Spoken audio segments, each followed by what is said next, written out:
Hi everyone, welcome and welcome back to the channel once again. I hope everybody is doing really good and I'm also doing very good. So this video is all about the cabin crew jobs. What are the jobs that a cabin crew do in their daily life? My previous video was about ground staff and this video is all about going to be of cabin crew. So मैं दोनों video एक ही साथ एक ही दिन में बना रही हूँ, जस्ट मैं अलग अलग अपलोड करूँगी. That's why my attire and getup is same. So don't think that daily एक ही ड्रेस पहनती है क्या. So just focus on the content that I am making, not on me. So पहले मैं कैबिन क्रू के job के बारे में बताऊँ उससे पहले मैं आपको बताना चाहती हूँ कि एक कैबिन क्रू का कितने तरह के ड्यूटीज़ होते हैं. सो हमारा काफ़ी तरह के ड्यूटी होते हैं. पहला ड्यूटी, अगर मैं फर्स्ट ड्यूटी की बात करूँ तो first let's talk about stand by duties. तो स्टैंड बाय ड्यूटी क्या होता है? स्टैंड बाय में भी दो तरह के ड्यूटी होते हैं, एक एयरपोर्ट स्टैंड बाय और एक home stand bye. Stand by, the word itself says that आप स्टैंड बाय पे हो. तो स्टैंड बाय में आपको कुछ टाइम तक आपका रोस्टर में वो रिफ्लेक्ट होगा कि आज आपका होम स्टैंड बाय है या एयरपोर्ट स्टैंड बाय है इतने से इतने टाइम के अंदर, इतने टाइम तक. तो उस पर्टिकुलर टाइम तक आपको वेट करना है. उस पर्टिकुलर टाइम तक you are on stand by means you are on hold. आपको फ्लाइट मिल भी सकती है, नहीं भी मिल सकती है. सो बेसिकली होता क्या है कि कैबिन क्रू को हमेशा स्टैंड बाय में रखा जाता है बिकॉज एक पर्टिकुलर फ्लाइट में मान लीजिए 4 क्रू को अलॉट किया गया है और उस 4 क्रू में से लास्ट मिनट कोई क्रू सिक रिपोर्ट कर गया या फिर कोई क्रू का ट्रैफिक हो गया बहुत तो वो रिपोर्ट नहीं कर पाया. तो उस केस में क्या होता है, स्टैंड बाय क्रू को फ्लाइट ऑपरेट करने के लिए भेजते हैं बिकॉज फ्लाइट तो जाना ही है. तो that's why airline always keep stand by crew for themselves. So ये होता है stand by duty. So home stand by में आपको ऐसा नहीं कि यूनिफॉर्म पहन के आपको वेट करना है, but they can call you 1 और 2 आवर प्रायर कि आपको ये फ्लाइट मिला है. तो उसके बाद आपको रेडी होना है और कैब आपको पिकअप करने आएगी. एयरपोर्ट स्टैंड बाय क्या होता है, आपको यूनिफॉर्म पहन के एयरपोर्ट में जाके वेट करना है उस टाइम पीरियड तक. अगर आप उस बीच पुल आउट हो गए तो you have to operate your flight, और अगर नहीं हुए हो तो आप अपना स्टैंड बाय ड्यूटी कंप्लीट करके घर वापस आ सकते हो. तो ये होता है स्टैंड बाय ड्यूटी. नेक्स्ट तरह का ड्यूटी होता है dead head duty. Dead head क्या होता है, आप एज ए पैसेंजर ट्रैवल करते हो बट वो भी आपका एक फॉर्म ऑफ ड्यूटी होता है. सपोज आपका बेस, मैं हमेशा कोलकाता का ही एग्जांपल लेती हूँ. तो राइट नाउ मेरा बेस जैसे दिल्ली है. तो सपोज आप दिल्ली आपका बेस है बट आपको फ़्लाइट ऑपरेट करना है आज मुंबई से. तो दिल्ली टू मुंबई आप एज ए पैसेंजर जाओगे तो उसको आप बोलोगे डेड हेड क्रू. तो वो आप ऑपरेट नहीं कर रहे हो, वो आप पैसेंजर की तरह जा रहे हो. फिर बॉम्बे जाके आप as an operating crew flight को ऑपरेट करोगे. तो ये एक तरह का ड्यूटी हो गया डेड हेड क्रू या. और उसके बाद आता है आपका मेन जो ऑपरेटिंग क्रू का ड्यूटी है. ऑपरेटिंग क्रू इट्स सिंपल कि आपको ऑपरेट करना है वो flight. Okay, so stand by duty और डेड हेड क्रू ये तो आपको समझ में आ गया होगा, और ऑपरेटिंग क्रू भी आपको पता है. Now as an operating crew आपको क्या क्या स्टार्टिंग से लेके एंड तक करना पड़ता है. सो सिंपली अगर आपका रोस्टर में है कि कल आपको 10 बजे से 10 बजे रिपोर्टिंग है तो 10 बजे की डिपार्चर है, सॉरी. तो अगर आपका डिपार्चर 10 बजे है तो आपको पहुंचना है 9 बजे. अगर डोमेस्टिक फ़्लाइट है तो 1 घंटा पहले, इंटरनेशनल फ़्लाइट है तो मिनिमम 2 घंटा पहले आपको पहुंचना पड़ता है क्योंकि इंटरनेशनल का प्रोसीजर थोड़ा लंबा होता है. तो अगर आपका 10 बजे की फ़्लाइट है, अगर डोमेस्टिक के एग्जांपल ले हम, तो आपको 9 बजे वहाँ पर रिपोर्टिंग करना है. तो कैब आपका लगभग, अगर आप दूर रहते हो तो 1-1.5 घंटा पहले आ जाएगा. तो अब आप कैब में रिपोर्ट करोगे, कैब में रिपोर्ट करोगे, कैब में आप बोर्ड करोगे. ऑफिस में जाके सबसे पहला काम आपका जो होता है वो है आपका ब्रेथ एनालाइजर टेस्ट कराना. ब्रेथ एनालाइजर टेस्ट क्या होता है, BA टेस्ट, जो कि आपका अल्कोहल टेस्ट होता है बेसिकली. तो उसमें आपको एक ट्यूब मिलता है, उस ट्यूब में एक मशीन के अंदर आपको ब्लो करना पड़ता है. तो वो आपका हमेशा 0.000 आना चाहिए. अगर 0.1 भी आ गया आप सस्पेंड हो जाओगे. तो हमेशा इस चीज़ का ध्यान रखना कि आप मिनिमम 12 आवर्स बोलते हैं बट मिनिमम 15 to 16 आवर्स पहले कोई भी फ़्लाइट के पहले कोई भी अल्कोहल कंज्यूम नहीं करो. मैं तो नहीं करती हूँ बट कभी कभी क्या होता है कि आप अल्कोहल की वजह से नहीं, बट आपको खांसी है तो आपने कोई सिरप खा लिया, या फिर नेल पॉलिश का बहुत स्ट्रॉन्ग आपका वो है फ्रेगरेंस है, परफ्यूम का स्ट्रॉन्ग फ्रेगरेंस है, तो उसके वजह से भी कैच हो जाता है। तो इस चीज़ का ध्यान रखना। तो मैं क्या करती हूँ, मैं तो परफ्यूम ब्रेथ एनालाइजर टेस्ट के बाद ही अप्लाई करती हूँ, so for a safer side, because उसमें अगर आप एक बार पॉजिटिव आ गए तो आपका जॉब जा सकता है। So why to take risk, right. तो BA टेस्ट कराने के बाद आपको प्री फ्लाइट ब्रीफिंग के एरिया में जाना पड़ता है। तो प्री फ्लाइट ब्रीफिंग बेसिकली जो SCC होते हैं, लीड कैबिन क्रू या SCC, वो कंडक्ट कराते हैं। सबसे पहले वो आपका सब डॉक्यूमेंट देखेंगे, हमारे पास कॉम्पिटेंसी कार्ड और जितने भी हमारे डॉक्यूमेंट्स हैं वो चेक करेंगे। अगर इंटरनेशनल फ़्लाइट है तो पासपोर्ट और GD भी चेक करते हैं। उसके बाद हमें ब्रीफिंग मिलता है, जो कुछ क्वेश्चंस भी पूछ सकते हैं ब्रीफिंग में, या फ़्लाइट के बारे में बताएंगे कि फ़्लाइट कहाँ से कहाँ जा रहा है, कैसा वेदर हो सकता है। उसके बाद पायलट के साथ भी हमारा ब्रीफिंग होता है। पायलट भी हमें बताएंगे कि रूट में टर्बुलेंट ज़्यादा है कि नहीं, टर्बुलेंस ज़्यादा है कि नहीं। फिर ये सारे ब्रीफिंग होने के बाद फिर अगर स्काई मार्शल है, स्काई मार्शल लोग बेसिकली क्या होते हैं कि वो लोग इन फ्लाइट में सिक्योरिटी का काम करते हैं। तो स्काई मार्शल को बेसिकली जो सेंसिटिव एयरपोर्ट है वहीं पे अलोकेट किया जाता है। जैसे श्रीनगर हुआ, गुवाहाटी हुआ, नॉर्थ ईस्ट के जितने भी बेसिकली मेजरली जगह है वहाँ पे स्काई मार्शल्स ज़्यादातर होते हैं। सो स्काई मार्शल अगर हुआ तो उनके साथ भी हमारा ब्रीफिंग करना मैंडेटरी होता है। तो ये सारा होने के बाद हम लोग बोर्डिंग गेट में जाते हैं। बोर्डिंग गेट में जाते हैं, फिर हम लोग एयरक्राफ्ट में एंट्री करते हैं। एयरक्राफ्ट में एंट्री करने के बाद सबसे पहले हम अपना सेफ्टी चेक करते हैं कि सब कुछ इक्विपमेंट सही है कि नहीं। उसके बाद हम केटरिंग का हैंड ओवर लेते हैं और उसी बीच बोर्डिंग क्लियरेंस भी दे देते हैं। अगर कैबिन वगैरह सब कुछ सेफ़ है, सिक्योर है, क्लीन है, तो we give boarding clearance to the ground staff, और उसके बाद बोर्डिंग होता है। उसी बीच साइमल्टेनियसली केटरिंग का भी हमें हैंड ओवर लेना पड़ता है, और पैसेंजर्स को भी वेलकम करना पड़ता है, उन्हें असिस्ट करना पड़ता है, स्पेशली ओवरहेड बिन्स में उनके बैग्स को अरेंज करना पड़ता है, और टाइमली बोर्डिंग कंप्लीट कराना पड़ता है।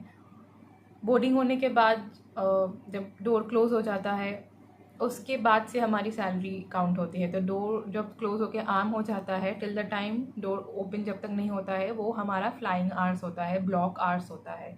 So one thing, as a ground staff आपका चॉक्स ऑन से लेके चॉक्स ऑफ तक आपको काम करना पड़ता है। तो that chocks on to chocks off matter for a ground staff, and for a cabin crew chocks off to chocks on matter. So chocks off से लेके, क्योंकि चॉक्स ऑफ मतलब डोर जब बंद हो गया तो सब कुछ आप ही को संभालना पड़ेगा, क्योंकि डोर जब तक खुला है तब तक तो ग्राउंड स्टाफ्स आर देयर, और जब से डोर बंद होगा यानी कि वो चॉक्स ऑफ है, till the time door is get open chocks on, वो टाइम हमारे लिए इम्पॉर्टेंट है। So aviation works like that. So door close होने के बाद हम सेफ्टी डेमोन्स्ट्रेशन करते हैं। पहले तो वेलकम अनाउंसमेंट होता है, फिर सेफ्टी डेमो करते हैं हम। उसके बाद कैबिन को सिक्योर करते हैं। कैबिन सिक्योर करने के बाद हम चेक पास करते हैं कि कैबिन इज सिक्योर। उसके बाद ही पायलट टेक ऑफ के लिए रनवे, एक्टिव रनवे में जाता है। तो फिर हम भी अपना अपना जंप सीट ले लेते हैं। Till the time seat belt sign is on हम उठ नहीं सकते हैं। तो सीट बेल्ट साइन जब एक कैबिन एक सेफ एटीट्यूड में चला जाता है उसके बाद सीट बेल्ट साइन ऑफ हो जाता है और हम अपना सर्विस स्टार्ट करते हैं। तो सर्विस करते हैं, उसके बाद फिर क्लियरेंस होता है। उसके बाद अगर लो कॉस्ट एयरलाइन है तो हमें सेल करना पड़ता है, कैश कलेक्ट करना पड़ता है, काउंट करना पड़ता है। फुल सर्विस है तो हमें सबको खाना देना पड़ता है, मतलब जो ऑब्वियसली मांगेगा। और फुल सर्विस में actually you have to serve to each and every passenger. If the passenger deny then आप उसको मत दो, बट ये रूल्स है कि आपको सबको सर्व करना है। बट लो कॉस्ट में आपको बाय मतलब सेल करना है। जो प्री बुक है आप उनको तो दे दो, उसके बाद कोई अगर चाहे तो they have to purchase, it's not free of cost. So ये होता है प्रोसीजर। सर्विस होने के बाद हम क्लियरेंस करते हैं। उसके बाद जब कैप्टन अनाउंस करते हैं कि सिक्योर कैबिन फॉर लैंडिंग, तो हम कैबिन को अगेन सिक्योर कर लेते हैं। उसी बीच हमें टाइम मिला तो हम खाना खा लेते हैं, अदरवाइज़ हम नहीं खा पाते हैं। उसके बाद कैबिन सिक्योर करने के बाद फिर हम चेक पास करते हैं। उसके बाद कैप्टन लैंडिंग की तैयारी करते हैं, मीन्स लैंडिंग कराता है। और कैप्टन फिर अनाउंस करता है cabin to take your landing station. उसके बाद हम लैंडिंग स्टेशन में आ जाते हैं और उसी बीच पैसेंजर्स काफ़ी टाइम ऐसे अनोइंग होते हैं कि सीट बेल्ट साइन ऑन है बट दे स्टैंड, तो उस बीच हमें अनाउंस करना पड़ता है please be seated on your seat, so remain seated, इस तरह से। उसके बाद लैंड होता है, लैंड होने के बाद फिर पैसेंजर डिबोर्ड होते हैं। हम डोर ओपन करते हैं पहले, ऑब्वियसली डोर ओपन करने के पहले हम डोर को डिसआर्म करते हैं। तो आर्म डिसआर्म का मतलब क्या होता है? आर्म मतलब जब डोर हम क्लोज करते हैं तो हम डोर को आर्म कर देते हैं। आर्म मतलब जो इवैक्यूएशन स्लाइड है वो हम इंगेज कर देते हैं, सो दैट हम ये मान के चलते हैं कि कहीं कोई इमरजेंसी आ जाए तो हमें आर्म करने में हमें टाइम वेस्ट ना करना पड़े।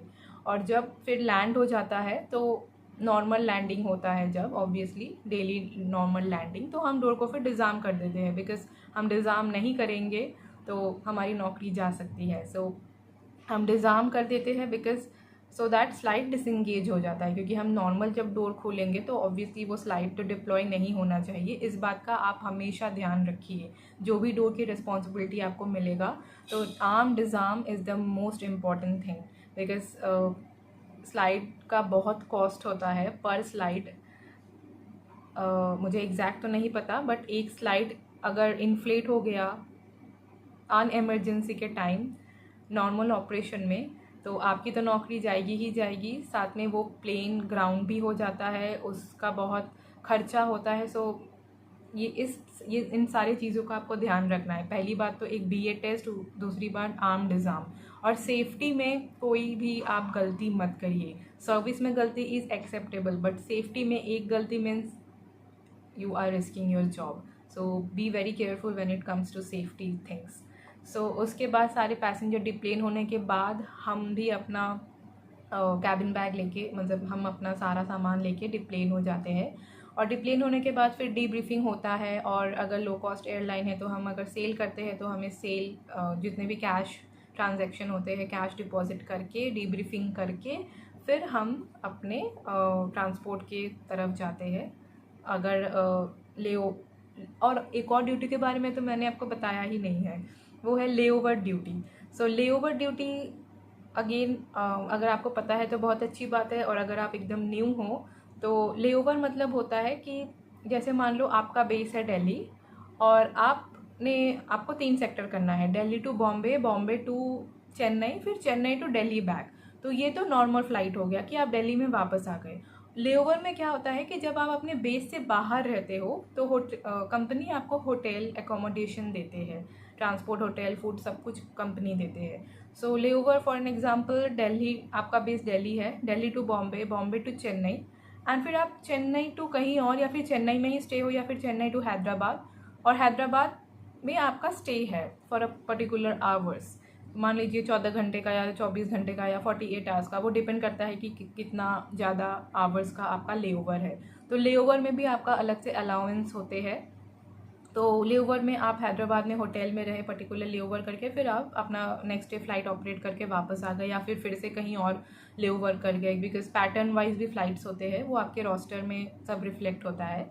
और इंटरनेशनल लेओवर में आपको आपके पास फॉरेक्स कार्ड कंपनी की तरफ से दिया जाता है। तो इंटरनेशनल जितने भी लेओवर्स होते हैं उसके जो भी करेंसी होते हैं वो आपको फॉरेक्स कार्ड में मिलता है। सपोज़ आपका सिंगापुर में लेओवर है तो सिंगापुर का जो करेंसी है वो वाला करेंसी आपके फॉरेक्स कार्ड में आएगा। Later on you can convert it into the INR, Indian rupees.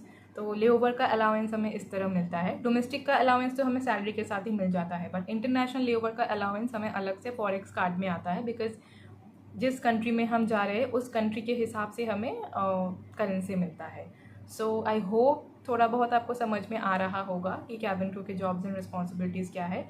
Major responsibility cabin crew का यही है कि safety, service is the secondary thing, but हम कभी नहीं चाहेंगे कि हमें डोर आर्म मोड में खोलना पड़े, और आप भी ऑब्वियसली नहीं चाहोगे, बिकॉज आर्म मोड में खोलने का मतलब इमरजेंसी के टाइम जब हम आर्म मोड में खोलते हैं। तो ऑलवेज वी प्रे कि हम हमेशा नॉर्मल डिज़ार्म मोड में ही खोलें और सब डेली फ़्लाइट्स अच्छे से जाए। हाँ, मेडिकल इमरजेंसी भी काफ़ी टाइम हो सकते हैं, तो उस टाइम भी हमें पायलट को इन्फॉर्म करना पड़ता है। तो अगर मेडिकल इमरजेंसी काफ़ी ज़्यादा है, क्रूशियल कंडीशन है, तो फिर नियरेस्ट एयरपोर्ट में पायलट लैंड कराता है।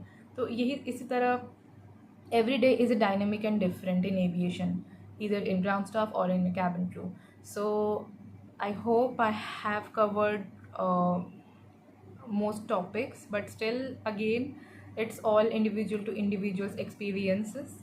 So once you become a cabin crew, then only you can realize and you can experience the actual job role of a cabin crew. This was all from my point of view, my experience till now I have, and I hope आपको थोड़ा बहुत idea मिला होगा कि cabin crew का किस तरह से एक पूरा जॉब रोल होता है. So yeah, this was all about the video. Thank you so much for watching the video. अगर वीडियो अच्छी लगी हो then please give it a like and subscribe to my channel. अगर आपको मेरा content अच्छा लगता है तो if you have any questions, feel free to ask it in the comment section, and I will see you with some another topic. Till then, take care of yourself. Bye bye. Jai Hind and fly high. Thank you so much.